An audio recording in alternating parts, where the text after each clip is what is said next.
Now to a sport that's hoping to come out of the shadows and into the mainstream. I'm talking about the rather brutal sounding bare knuckle boxing.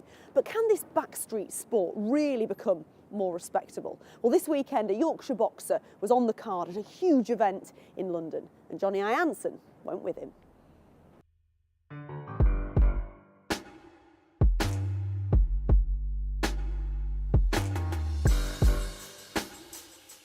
I just wanted to test myself. It was, you know, some people like going playing tennis and saying how good they are at tennis.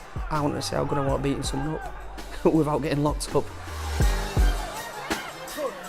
To its critics, boxing is a violent sport that can cause serious injury and brain damage, but its origins lie in an arguably even more brutal version of itself. When I say the words bare knuckle, you'll probably think of gangsters and travellers settling feuds, but here in this room in Bradford, there's one man that's part of a group that's determined to bring it back to the masses and take the sport mainstream. When the Queensberry rules were introduced in the 1860s, gloves were brought in to make fights last longer, and bare knuckle retreated to the edges of society. Recently, MMA or cage fighting has exploded in popularity, and fans say bare knuckle can emulate that success. Scott Pretty Boy Midgley is from Bradford and is drawn to the rawness of the sport. Well, it's bone and bone, isn't it? It's, you know, flesh on flesh. Even MMA, as tough and as rough as MMA is, it's still not bone on bone. Talk me through your injuries, because you must have had some horrendous ones. Yeah, I've had cheekbone broke, eye socket broke, tooth knocked out, fingers broke, knuckles broke, ankles gone, ribs have gone, you name it. I can't even think of a bone that I haven't broke. And, I mean, why do this? Why? There's so many easier ways to make a living or to test yourself, isn't there? Well, it's challenge yourself, isn't it? You know, when I got into this, we wanted to see how toughest guys out there were. We know what best boxers are, because you know they're the professional boxers on TV. We know what they are. I'm not going in there to test myself to say how good my boxing is, because my boxing's not on their level. I'm not going in there to say how fit I am. I'm not going in there to say how quick I can move. I'm going in there to say how tough I am, how hard I am, how hard I hit.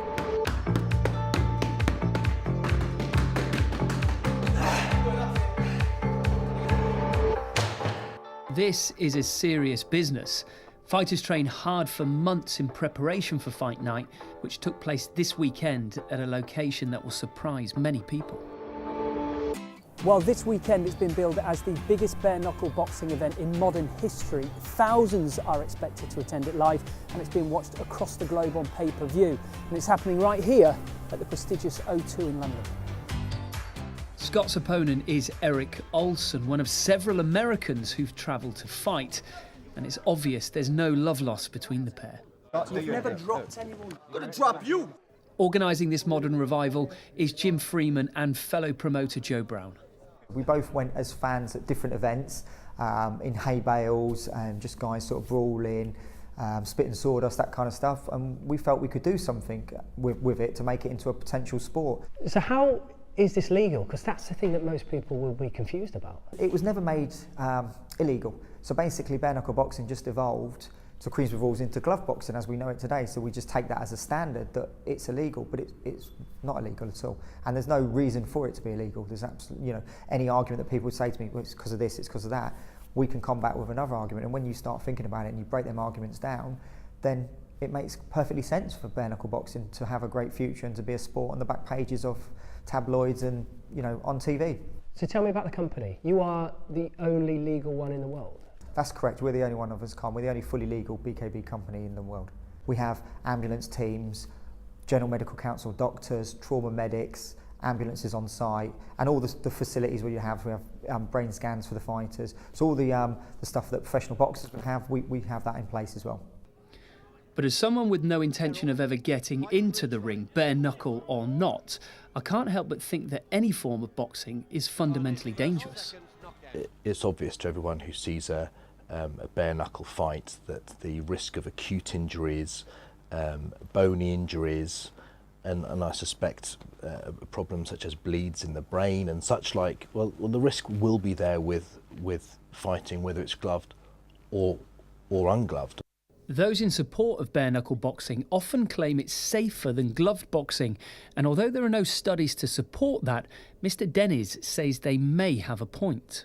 What we do see with boxing is that actually, even though boxers wear gloves, the fights tend to be more prolonged, and boxers tend to sustain many more blows to the head.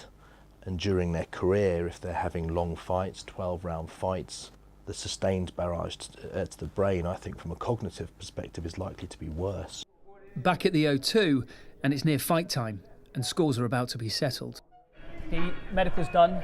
Yep, all done now. Hour or so away from the fight. How are you feeling? This is where if there's any nerves will kick in. Any doubts will kick in. You've got to start thinking clearly now. So this is main time now, but I'm all right. I'm cool. In America, you know, you think of bare knuckle, you think of England and Ireland and guys with like the old mustaches. They turn up and sitting there and just slugging it out. So for me, being from America, it's a treat to come over and get to fight people in this discipline, in this style. Obviously, this tape around there is my daughter's names. It's just something, you know, when you're in deep water, you're in trenches, you know, covering up, maybe getting a few whacks here and there. Having a look at them just might give you that extra little bit. Do you think about your family when you're in there? Try not to. But they certainly think about him. And watching in the crowd tonight are mum and dad. So what's it like to see your boy in the ring? All right, actually. I quite like it. It's a bit daunting at first. The first one were quite daunting when he were fighting in bales of air. As you go in there, it's like, what's he doing? But once you get over that, it's fine. It's awful. Look, it's awful. Of course it's awful. And it's going to be sat up there, looking down, but not actually watching it. I'm not going to be able to see me cheering on, everybody else will be cheering on. I'm not going to, but that's from a mum. No, that's me. That's me. I don't particularly like it. I just support him. So this is it. Months of training, preparation and work have led to this point. No, we don't like each other. I don't like him, he doesn't like me, and we're going to fight about it tonight, so it's going to be fun. In front of 2,500 people and countless others across the globe, Scott's moment is here.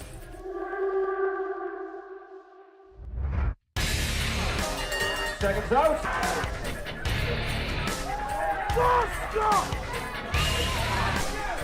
Well, there's no doubt that there is an element of excitement to this sport, and there's also obviously an appetite for it as well, but at the same time it is bloody, it is brutal, and it is at times extremely violent, and maybe it's that will keep this sport on the fringes.